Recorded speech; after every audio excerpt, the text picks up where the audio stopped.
সুপ্রিয় দর্শক মণ্ডলী, প্রেক্ষাপট অনুষ্ঠানে আপনাদের সবাইকে স্বাগত।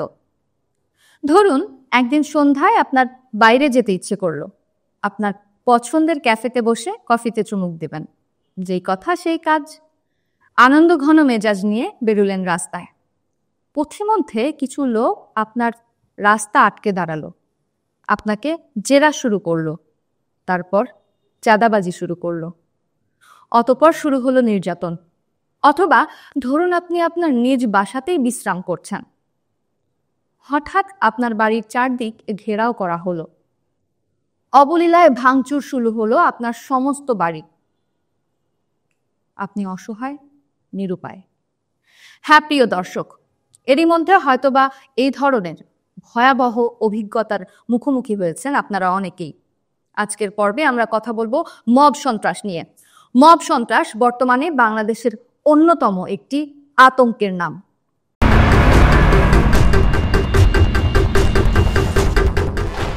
সরকারেরও একটা পদক্ষেপ নেওয়া উচিত এই বিষয়ে, যাতে আরও কনসার্ন হয়। আসলে একটা মানুষ যদি কোনো অপরাধ না করে থাকে, তাও যদি তার উপরে সেই ব্লেমটাই দেওয়া হয়, তাহলে এটা আসলে ইনজাস্টিস। আমার মতে এখানে সরকারের আরও সচেতন হওয়া উচিত। তো এখন যেভাবে মব সৃষ্টি হচ্ছে, এটা হচ্ছে একটা কিছু আমাদের দেশের ষড়যন্ত্রকারী যারা, এরা হচ্ছে চাচ্ছে যে দেশে একটা অস্থিতিশীল পরিস্থিতি সৃষ্টি করা। 5 আগস্টের পরে বাংলাদেশে যে আইন শৃঙ্খলা যেভাবে আমরা আশা প্রত্যাশা করেছি, ওই পরিমাণের আইন শৃঙ্খলা এখনও উন্নতি হয় না। সেই বিধায় এখন বাংলাদেশে যে মবগুলো হচ্ছে, এই কারণে আমার ধারণা এই কারণেই এই সংগঠিত হচ্ছে। দুইভাবে যদি আমাদের তত্ত্বাবধায়ক সরকার অথবা স্বরাষ্ট্র উপদেষ্টা যদি মানে আইন শৃঙ্খলার যদি আরও শক্তিভাবে দেখা হইতো, তাহলে এই দুর্ঘটনা, এই মব এটি কিছু খাচ্ত। মানুষ হিসাবে মানুষটা আপনি কেন গায়ে হাত তুলবেন? এটা আমি টোটালি বিরোধী। হ্যাঁ, আপনার যদি কারো প্রতি আপনার থাকে, আপনার কোনো অভিযোগ থাকে, আপনি আইনের আশ্রয় নেন। আইনের আশ্রয় না নিলে আর মানে বড় জায়গা আছে, তাই না? কিন্তু আমি ব্যক্তিগতভাবে একজন মানুষ আরেকজন মানুষের গায়ে হাত তুলবে, এটার বিপক্ষে। মব সন্ত্রাসে অতিষ্ঠ জনজীবন, চরম নিরাপত্তাহীনতায় জনগণ। সবার একটাই প্রশ্ন, মব সন্ত্রাসের শেষ কোথায়? আজকের এই পর্বে আমরা এই প্রশ্নেরই উত্তর খোঁজার চেষ্টা করব। চলুন আমাদের সঙ্গে।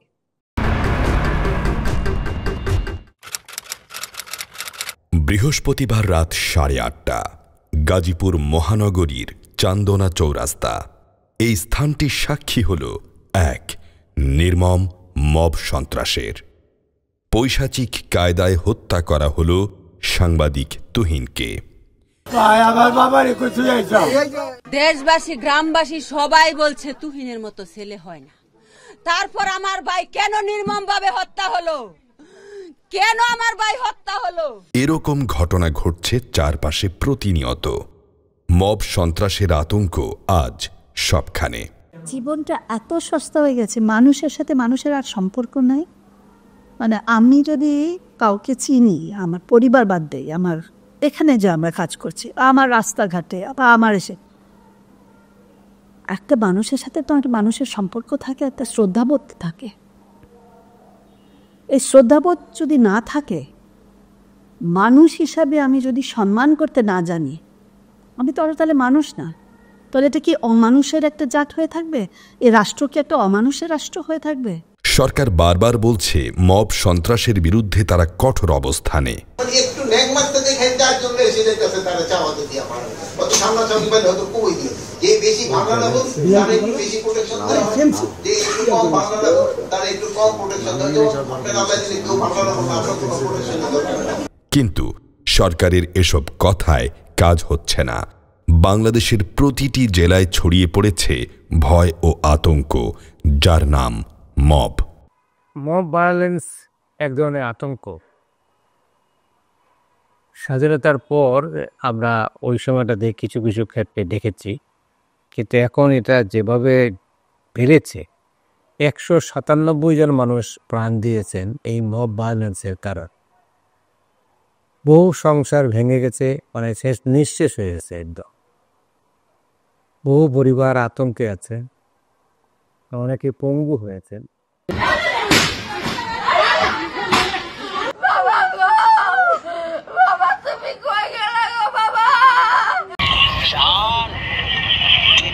ভাই মনে করস না, যদি মনে করস তাহলে যোগাযোগ রাখিস।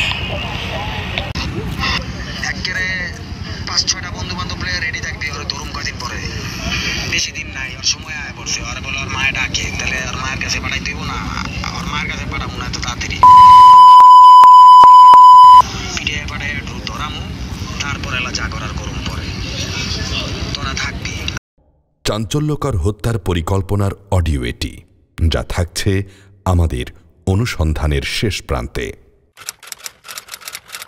ভাই, আমাকে এক মুঠো ভাত দেন, আমার ক্ষুধা পেয়েছে, আমি খেতে চাই। আবার কিছুক্ষণ পর একা একা কথা বলা। সেদিন ঠিক এভাবেই ছেলেটার আকুতি ছিল। ঢাকা বিশ্ববিদ্যালয়ের ফজলুল হক মুসলিম হল। একদল শিক্ষার্থীর হাতে বন্দি ক্ষুধার জ্বালায় কাতর ছেলেটা। তাকে নেওয়া হয় হলের ক্যান্টিনে। পেট ভরে ছেলেটা তার আহার নিবারণ করে।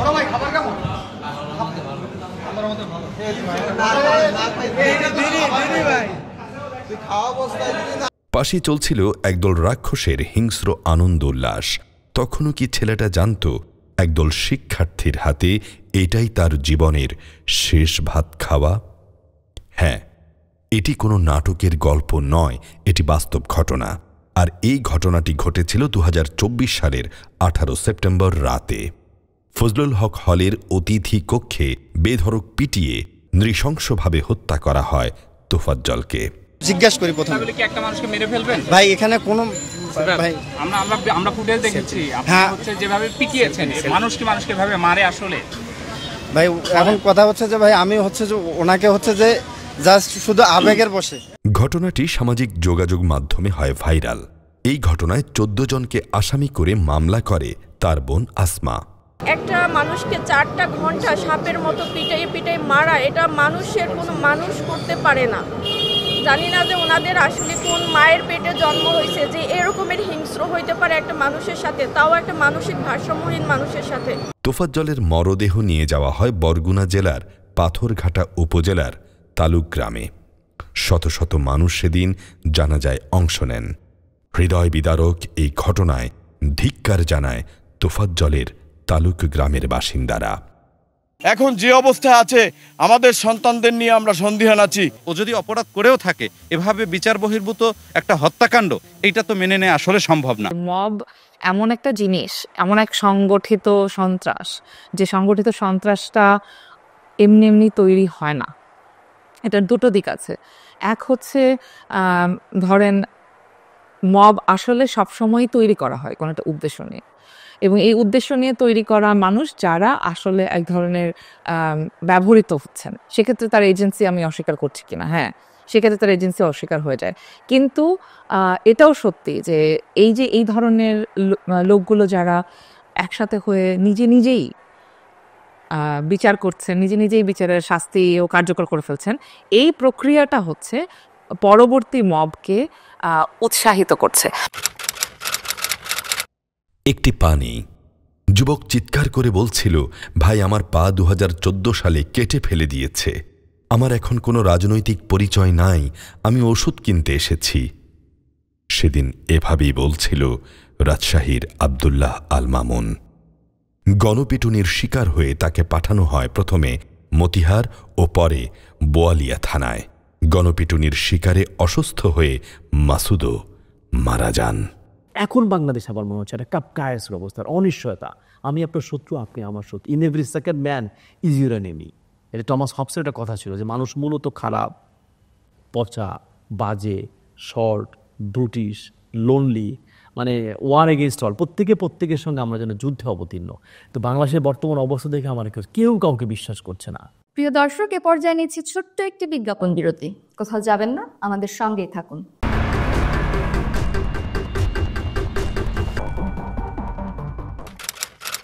মব হত্যার শিকারে জায়গা করে নিয়েছে জাহাঙ্গীরনগর বিশ্ববিদ্যালয়। 8 জন শিক্ষার্থী বহিষ্কারে উঠে আসে শামীম মোল্লাকে কিভাবে পিটিয়ে হত্যা করে মবকারীরা। আর মিজানুর আমার সামনে থেকে বর্তমান থেকে নিয়ে গেছে। বর্তমান নিয়ে গেছে মাস কামাইনের দোকান নিয়ে গেছে। এভাবে যদি ব্যক্তি আইন নিজের হাতে তুলে নিয়ে অন্যকে হেনস্থা করে বা অন্যের বিচার করে অথবা ব্যক্তিকে শায়েস্তা করার নামে ব্যক্তি নিজেই বিচার করে, তখন আসলে আইনের শাসন প্রতিষ্ঠিত হওয়ার সুযোগটি কমে যায়। আইনের প্রতি মানুষের যে সম্মান বা শ্রদ্ধা সেটিও অপেক্ষাকৃত কমে যায়। শিক্ষাঙ্গন থেকে এই মব ছড়িয়েছে সারা দেশে, মাঠেও। এটার মূল কারণ হচ্ছে আইনের শাসন। আইনের শাসন অনুপস্থিত। আইনের শাসন যদি থাকতো তাইলে আজকে এই অবস্থাটা হতো না। আগে আমরা বলেছি যে আইনের শাসন ছিল না বলেই পরিবর্তন। হ্যাঁ, এটা ঠিক, আইনের শাসন ছিল না, কিন্তু আমি তো একটা ভালো শাসন চাই। আমি তো ভালো শাসন পাইনি। আমি কি দেখছি? আমি দেখছি যে সিদ্ধান্ত পরিবর্তন হচ্ছে মব ভায়োলেন্সের মধ্যে দিয়ে। কয়েকজন ছাত্র একসাথে গেল, বলে যে অটো পাস হয়ে গেল। যমুনার সামনে যাইয়া 50 জন লোক দাঁড়িয়ে গেল, এই সিদ্ধান্ত বাতিল করতে হবে, বাতিল হয়ে গেল। সাম্প্রতিক সময়ে রাজধানীর শাহবাগে সাধারণ মানুষের পথ চলাচলের রাস্তা আটকানোর প্রতিবাদ করার দৃশ্য এটি। প্রকাশ করেন বরং, ঠিক আছে? আপনি কি জুলাই বিরোধী? আমার বিপক্ষে? আমার পেটে ভাত নাই, আগে আমি পেটের রাজনীতি করব, তারপর আমি। একটা দেশ, একটা রাষ্ট্র এইভাবে চলতে পারে না, যেখানে প্রত্যেক দিন আমরা দেখছি যে একটা না একটা খবর পাচ্ছি। আর আমরা তো সব খবর পাই না, আমরা শুধু খবর পাই যেখানে কেউ হয়তো এটা জানালো, সংবাদ মাধ্যমে এটা আসলো, অথবা সামাজিক মাধ্যমে আসলো। এটা ছাড়া আমরা জানি না তো এই জায়গায় কোথায় কি ঘটছে। মিরপুর 6 নম্বরে বাজার করতে গিয়ে মবের শিকার হন পুলিশ কর্মকর্তাও। মবের ঘটনা আমাদের মনে করিয়ে দেয় বাড্ডার ছেলে ধরার সন্দেহে তাসলিমা বেগম রেনুকে পিটিয়ে নৃশংসভাবে হত্যার ঘটনাটি। মব সৃষ্টি করে শুধু হত্যাকাণ্ডই নয়, মানুষের বাসায় গিয়ে লুটতরাজ, এমনকি পিটিয়ে আহত করার ঘটনাও কম নয়। কাজে যে যার মতো করে একটা গ্রুপ তুলে কোনো একটা কোম্পানির কাছে যাচ্ছে, তাদের চাঁদা দাবি করছে, কারো বিরুদ্ধে তাদের ক্ষোভ আছে, বলছে ওকে সরে যেতে হবে, তাকে পদত্যাগ করাতে হবে। তো সেই ব্যক্তিগত স্বার্থসিদ্ধির জন্য ব্যবহার করতে পারছে, কারণ যে বৈধ আইনগত যে প্রতিষ্ঠান পুলিশ, তার অনুপস্থিতির কারণে, পুলিশের নেতিবাচক ভূমিকার কারণে, এবং পুলিশকে যেহেতু একদম টোটালি একটা স্বৈরাচারের দোষী হিসাবে ট্যাগ দেওয়া সম্ভব হয়েছে, এর বাইরেও যে আরও পুলিশ থাকতে পারে, নির্দলীয় পুলিশ থাকতে পারে, বাংলাদেশ তো সেই অবস্থা আমরা দেখি না। এই পুলিশের অনুপস্থিতির সুযোগেই এই মবগুলা তৈরি হচ্ছে বলে আমার আসলে মনে হয়। বড় বড় ব্যবসায়ী থেকে কোটি কোটি টাকার চাঁদা দাবি করা হচ্ছে, এবং এটা প্রান্তিক পর্যায়ে হচ্ছে। সাম্প্রতিক সময়ে রাজধানীর আভিজাত্য এলাকা গুলশানে ঘটেছে আলোচিত 2 ঘটনা। বৈষম্য বিরোধী ছাত্র আন্দোলনের সমন্বয়ক আব্দুর রাজ্জাক বিন সুলাইমান ওরফে রিয়াদ। স্লোগান আর প্রতিবাদী কথা শুনলে যে কেউই বলতে পারেন এই রিয়াদ দেশের একজন আদর্শবান নেতা হবে। কিন্তু বিধিবাম, অল্প সময় কোটিপতি হবার চিন্তা আর চাঁদাবাজির কৌশল ছিল যার চেতনায় পরিণতি আর কি বা হবে। বাংলাদেশ গণতান্ত্রিক ছাত্র সংসদের বহিষ্কৃত যুগ্ম আহ্বায়ক জানে আলম ওরফে অপু রাজধানীর মাঠে জনগণের কাছ থেকে ফুলের ভালোবাসা পাবার আগেই তার জীবনে ফুটেছে চাঁদাবাজির ফুল। সাবেক সংসদ সদস্যের বাসায় গিয়ে এভাবেই পায়ের উপর পা তুলে হাত বাড়িয়ে নেন চাঁদার 10 লাখ টাকা। চাঁদাবাজির টাকা দিয়ে রিয়াদ তার নিজ গ্রামের বাড়িতে উঠিয়েছে দালান। গুলশানের সাবেক সংসদ সদস্যের বাসায় সেদিন কি ঘটেছিল সে বিষয়ে প্রেক্ষাপটের সাথে কথা বলেন। যাইব না, সমস্যা হয়েছে, যাইব না, এগুলো থাকবো, সমস্যা হয়েছে তো যাইব।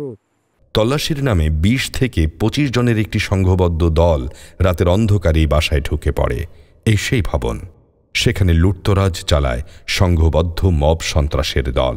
তল্লাশির অজুহাতে বাসায় ঢুকে মালামাল তছনছ, ভাঙচুর ও লুটপাটের চেষ্টা করে।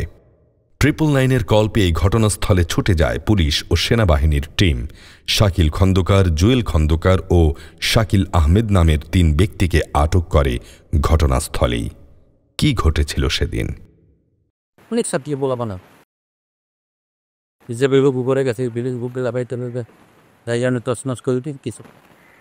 হাক্কানি পাবলিশার্স ধানমন্ডির এই বাসার সামনে পুলিশের সাথে চলছে তর্ক বিতর্ক। রাষ্ট্রের আইন শৃঙ্খলা বাহিনীর একজন কর্মকর্তার সাথে কতটা মব বুলিং তর্ক করা যায় তার নমুনা এটি। আমি বলছি ভাই আপনার সাথে কথা বলছেন, মামলা আমি করবো, আপনি গ্রেপ্তার করেন, মামলা আমি করবো, গ্রেপ্তার করেন। আপনি এখন গ্রেপ্তার করলেন, আপনার মামলা করেন, আপনি মামলা, আপনার মামলা আপনারা কেন তাকে ফাইল বলেন, আপনি যার সাথে কথা বলেন না, আমরা কারোর সাথে কথা বলবো না। আমি আপনাকে বলি, এখান থেকে যদি কোনো সিন ক্রিয়েট করতে, আমরা কোনো সিন ক্রিয়েট করতেছি না, আমরা কোনো সিন ক্রিয়েট করতেছি না, আমি কি কোনো সিন ক্রিয়েট করছি? আপনি আইন কি করবেন? আপনি তো নিজেরই মেরুদণ্ডহীন মানুষ। বন্ধ করো। ঘটনাটি এখানেই শেষ নয়। আটককৃতদের ছাড়াতে থানায় ছুটে যান দলীয় বড় ভাই। পুলিশ কাস্টডিতে থাকে এবং পুলিশ কাস্টডি থেকে নেওয়ার জন্য একটা মুসলেকা দিতে হয়। আপনারা কি মুসলেকা দিয়েছেন? এটা তাদের অভিভাবকরা দিয়েছে। আপনি তো এদেরকে ছাড়াই নিতে আসছেন, এই যাদের বিরুদ্ধে এখানে থানায় ধরে নিয়ে আসছিলেন, আপনি তো এদেরকে আসলে ব্যবহৃত হয়েছে, এদেরকে যারা ব্যবহার করছে তাদের বিরুদ্ধে ছাত্র ছাত্রীরা অনেকে আন্দোলন করেছে, শুধু আমরা যাদের চেহারা দেখছি তাদের বাদেও অনেকে করেছিল। যাদের চেহারা দেখি তারাও কিন্তু দেখছি যে অনেক সময় তারা বক্তব্য দিচ্ছে যে তারা খুব হতাশ এবং তারা এই কারণে আন্দোলন করেনি, এটা তাদের বক্তব্য না, তারাও একজন সমন্বয়। তো এখানে যদি দেখছি যে কয়েকজন ব্যক্তিকে অবাধভাবে যা ইচ্ছা তাই বক্তব্য রাখতে যে তুমি আমাকে নিয়ে আসছো, তুমি সরকারের পতন ঘটিয়েছ, ভেরি গুড, আমরা সেটাকে সাবাস জানাই যে পতন ঘটিয়েছে, কিন্তু এখন কাজ করতে দেওয়া হোক। ওটা তো ঘটেই গেছে, এখন তো আমাকে তো দেশটাকে এগিয়ে নিয়ে যেতে হবে। আমি তাদেরকে এত প্রশ্রয় দিব কেন? আইন যদি তার নিজস্ব গতিতে না চলে, আইন যদি আপনি নিজের হাতে চালান, তাহলে এই ধরনের পরিবর্তনের কথা আমরা বলবো, কিন্তু আখেরে এই পরিবর্তন হবে না। মব সন্ত্রাসের ভয় থেমেনি দেশের জেলাগুলোতেও। একজন শিক্ষককে এভাবেই করা হচ্ছে অপমান। ব্রাহ্মণবাড়িয়ার ঘটনা এটি। নাসিরনগর সদরের সুনীল দাস ও কৃষ্ণা দাসের জায়গা এভাবেই দখল করছে স্থানীয় নজরুল ইসলাম। এই ঘটনায় ১৪৪ ধারা জারি করে আদালত। বৃদ্ধ বয়সী একজন পিতার কথার সাথে একমত না হওয়ায় এভাবেই গলায় জুতার মালা দিয়ে মব সৃষ্টি করে একদল মব সন্ত্রাসী। মবকে আমরা চিন্তা করি যে এটি একটি ছোঁয়াচে অসুখের মতো। এটি অল্পতে বা সীমিত পরিসরে নিয়ন্ত্রণ করতে না পারলে এটি দ্রুত সময়ের মধ্যে ছড়িয়ে যায় এবং কখনো কখনো একেবারে অসুখ বিসুখের মতো মহামারী আকার ধারণ করে। আমরা রাজধানী ঢাকাসহ সারা দেশে নানা কারণে, নানা প্রভাবে, নানা প্রক্রিয়ায় মবের আমরা এক ধরনের তৎপরতা লক্ষ্য করছি।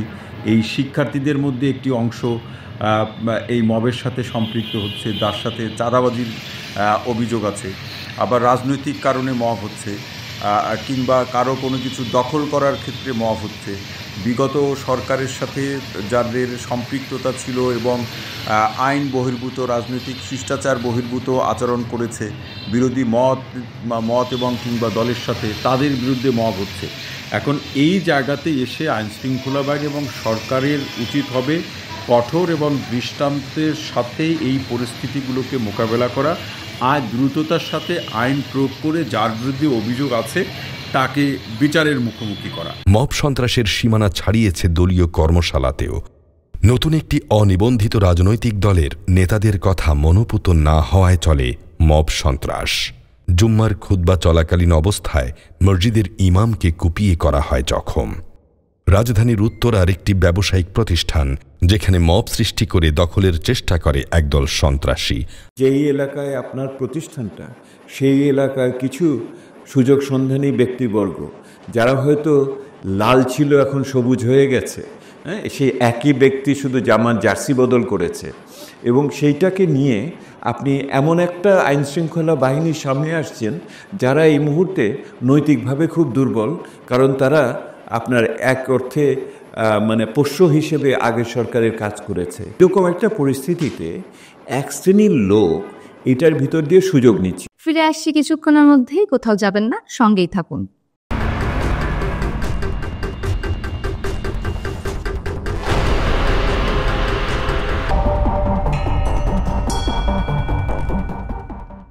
মব কেন হচ্ছে, এই প্রশ্নের উত্তর খোঁজার আগেই পুরান ঢাকার মিটফোর্ড এলাকার একটি লোমহর্ষক ঘটনায় যেতে চাই।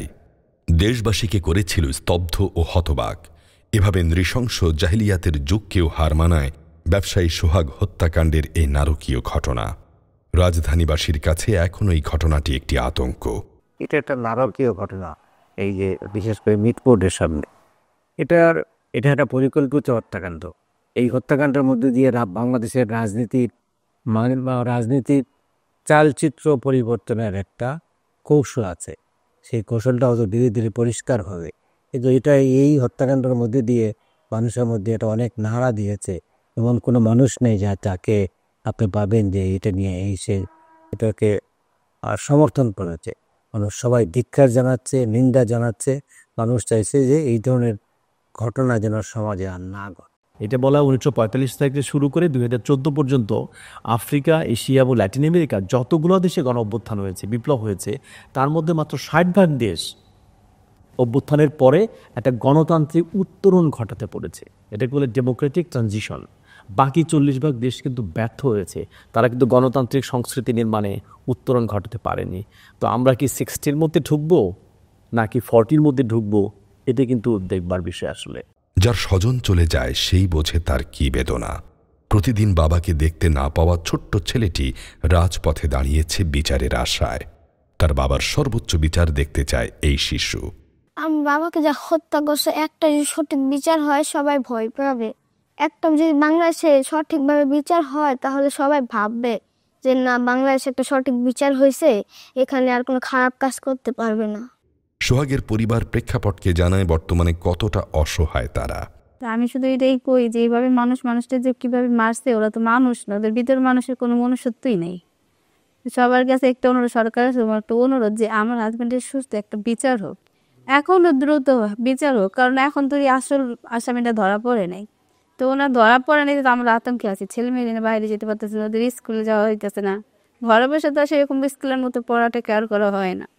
তো আমাদের দোকানপাটও এরকম রানিং চলতেছে না, সবই অফরেছে। তো সংসারের মধ্যে একটা হাজবেন্ড চলে গেলে কত যে একটা কষ্ট, কত একটাই, সবাই এটা বুঝে, এটা তো বুঝায় সব কিছু বলা যায় না। মব সন্ত্রাস নিয়ে আইন শৃঙ্খলা রক্ষাকারী বাহিনীর ভাবনা কি? এটা ইতিমধ্যে আমরা বিভিন্ন সময়ে যারা আনরুলি কাজ করতে উদ্যত হয়েছিল আমরা অনেককে প্রতিহত করেছি। যে কয়েকটা বিচ্ছিন্ন ঘটনা ঘটেছে তাদেরকেও আমরা আইনের আওতায় নিয়ে আসছি। আমরা একটা জিনিস স্পষ্টভাবে বলতে চাই, সেটা হচ্ছে আইন প্রয়োগের যে একটা অথরিটি থাকে সেটা হলো পুলিশের। আপনারা কখনো কোনোভাবেই সেই আইনটা নিজের হাতে তুলে নেবেন না। যদি কোনো অপরাধ এবং অপরাধী সম্পর্কে তথ্য থাকে সেটা আপনি পুলিশের সাথে শেয়ার করবেন নিকটবর্তী পুলিশ স্টেশনে, অথবা আপনার পরিচয় গোপন রেখে 999-এর মাধ্যমেও কল করতে পারেন। পুলিশ আন্তরিকতা দিয়ে কাজ করছে এবং এই ক্ষেত্রে জনগণের যে রক্ষা কবচ হিসাবে পুলিশের বিকল্প কোনো কিছুই নেই এবং কোনোভাবেই সম্ভব না। মব সন্ত্রাসের কারণে আক্রান্ত ব্যবসা, শিল্প, উৎপাদন, ব্যবসায়ীরা মবের কাছে জিম্মি। তারা সংখ্যায় খুব কম, কিন্তু তারা পেশাদারি। তারা কোনো নিঃসন্দেহে কোনো আপনার কোনো মূল্যবোধ বা কোনো রাজনীতির থেকে তাড়িত হয়ে করেন এমন না, কিন্তু তারা ওই পরিস্থিতির সুযোগ নিয়ে উচ্চকণ্ঠ হতে পারেন এবং সংগঠিত হতে পারেন। এবং আজকে এখানে, কালকে অন্য জায়গায়, আজকে বাড়িতে, পরশুদিন কারখানায়, কারোর অন্য কোনো দিন হয়তো কোনো সাংস্কৃতিক অনুষ্ঠানে অথবা কোনো ব্যক্তি বিশেষ বা নারীর উপরে আক্রমণ করছে। এই যে উচ্চকিত, খুবই উচ্চকণ্ঠ ক্ষুদ্র গোষ্ঠী এবং যারা স্বার্থান্বেষীভাবে হয়েছে, এটা রাষ্ট্রের ব্যর্থতা যে এদের প্রতি যথোপযুক্ত ব্যবস্থা নিতে পারেন নাই। এই নৈরাজ্যের শেষ কোথায়? কেউ অপরাধী হলে তার বিচার করার জন্য দেশে আইন শৃঙ্খলা রক্ষাকারী বাহিনী আছে। আইন নিজের হাতে তুলে নেয়া অপরাধ, এটাও বিচার বহির্ভূত হত্যাকাণ্ড। যে কোনো মূল্যে এসব বন্ধ করতে হবে। মব সন্ত্রাস আইনের শাসন ও ন্যায় বিচার পরিপন্থী। কেউ নিজের হাতে আইন তুলে নিতে পারেন না। যারা মব সন্ত্রাস করে তারা সন্ত্রাসী, মতলববাজ, অপরাধী। যারা মব সন্ত্রাসের সাথে জড়িত তাদের সকলকে আইনের আওতায় আনতেই হবে। কোনো রাজনৈতিক দল যেন মব সন্ত্রাসীদের আশ্রয় প্রশ্রয় না দেয়, এই অঙ্গীকার সকলের কাছে চায় দেশের জনগণ। আপনার চারপাশের যে কোনো সমস্যার কথা আমাদের জানাতে পারেন। আমাদের সাথে যোগাযোগ করতে পারেন ইমেইল প্রেক্ষাপট@yahoo.com, ফেসবুক প্রেক্ষাপট। আজ এ পর্যন্তই। সবাই ভালো থাকুন, সুস্থ থাকুন, নিরাপদে থাকুন।